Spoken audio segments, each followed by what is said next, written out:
What you do need to know about Anthea is that she's worked on climate change issues for a little while already, over a decade, my bio says. She's previously worked at the Department of Climate Change and Energy Efficiency, in state government, at a consulting firm, and for the Productivity Commission.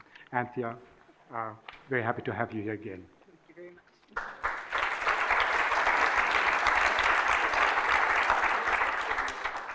Thank you very much, and it's definitely a pleasure to be here for this very interesting discussion.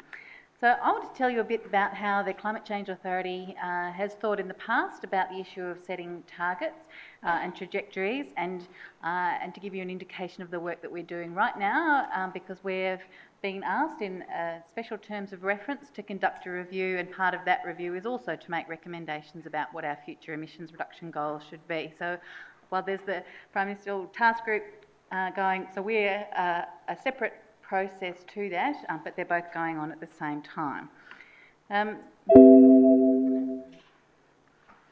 So, in terms of the things that we think we need to think about when setting targets, it always boils down to three things, and they're three very important things. So, sort of a group of things on the left, we have to start and always remember that it's very much in Australia's national interest to support international efforts to try and limit warming to 2 degrees above pre-industrial levels. This is very important to the welfare of future Australians, so we need to keep that in mind when we're thinking about what our contribution should be.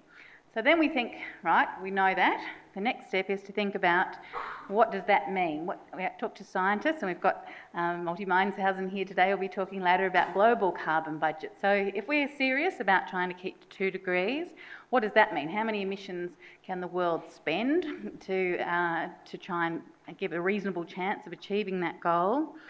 And that gives you a global picture of a global carbon budget, and then you have to make some sort of judgment about, okay, if that's the global budget, what's some kind of share for us? What might be a reasonable and defensible share of that budget for us? So that's one part of it. It starts with the science and thinking about long-term issues and how many emissions over time we will be able to emit. The next bit, also very important, is to having a look at international action. So what are other countries doing? We've had a lot of discussion about that already today. It's very important, and obviously one of the things we'll definitely be looking at in the current review, because we'll have new information to be taking into account.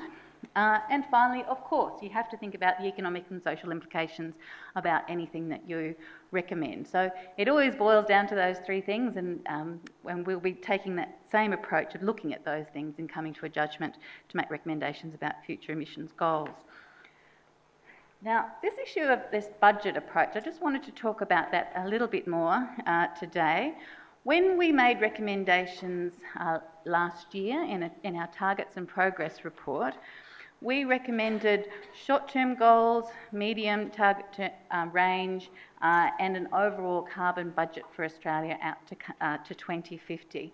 It's very important to be thinking about the long term rather than taking a very myopic view of just the next step, just the next step, just the next step. If we keep thinking about things that way, we will never be able to think about achieving that long-term goal. It won't add up. We won't be able to, we will miss the goal if we take a very short-term view. It immediately highlights a bunch of things. If you think, okay, we have to have some kind of budget for the long term, how quickly do we want to spend that budget? It becomes immediately very apparent, the trade-offs between action now versus action later. All of that said, though, we did also very clearly say that you should keep these longer-term goals under review. So you should always be thinking about, is this still an appropriate goal for Australia, or should we be going for some different goal now, given changes of circumstances of various types? So just a picture here of what we recommended last year in our Targets and Progress report. For 2020, just a reminder that the Climate Change Authority said very strongly that Australia should do more than its minimum 5% for a number of reasons. It made us, definitely left us lagging towards the tail end of the pack compared with what other countries, particularly other rich countries like us, were doing. And also, another reason is that we when Australia put forward its target range, it said it would do more than 5% under certain circumstances. Those circumstances have arisen. So we've actually committed to doing more under certain circumstances, so we should follow up on what we've actually committed. Now, this is a picture of our carbon budget. As I said, we looked at a global carbon budget, we allocated a share for Australia. There's all sorts of ways of doing that. The important thing to know is this arithmetic is brutal. You can't come up with magical ways to make a number wildly bigger than the one that the Climate Change Authority came up with. Actually, the way that we did is probably one of the more generous ways of thinking about how you might carve up this budget. So we had a carbon budget for out to 2050, so that's that yellow triangle. You can see it runs out before 2050. We also recommended a target range for 2030 of between 40 and 60% below 2000 levels by 2030. Now, you can see on this chart, obviously it's very crude, just assuming a straight line use of that carbon budget. You can see the top of that range, the 40% number, is kind of outside the yellow triangle. So if you were at the weak end of that target range, you're not acting in a way that's consistent with that budget. So if you're at the weak end, you're either giving up on that budget, or you're hoping that you'll be able to catch up with that budget later, or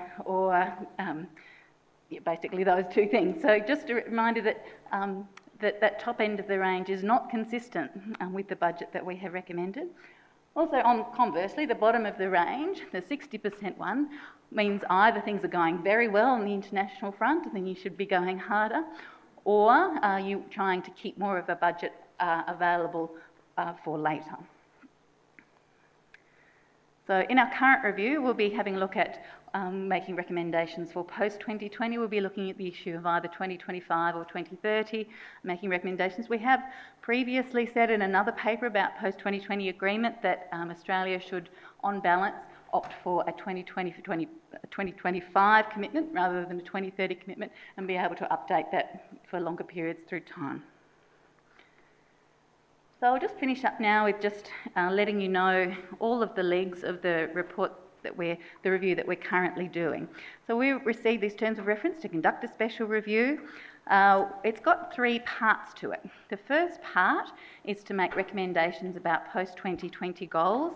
Technically that's due by the end of June, but because it's not much use giving a report when the decision's already been made, we're fast tracking that, and we'll be putting out our draft recommendations on that in mid-April to have public discussion about that before finalising those views in advance of the government finalising and announcing its decision. The next leg of it is all about policies, about how we get there. There's a draft report on this due at the end of November, and then in June next year is the final report wrapping up all of these things, and it will have to recommend what actions Australia should take to meet its post-2020 goals. So this is really the whole box and dice. This is what sort of policy should we put in place to meet these targets.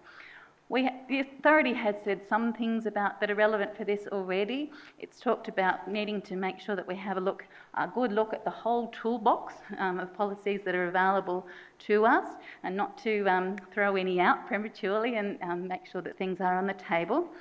We've also made some specific recommendations. In particular, we've made recommendations about applying regulatory standards for vehicles, vehicle emissions efficiency standards. So as most of the countries in the world already have, Australia's already a bit of an outlier in not having such things. So we've got a few little markers about the sorts of things that we'll be looking at already. We will be taking a very consultative approach to all of these processes, and so you'll be expecting to hear a lot more from us very soon. Thank you.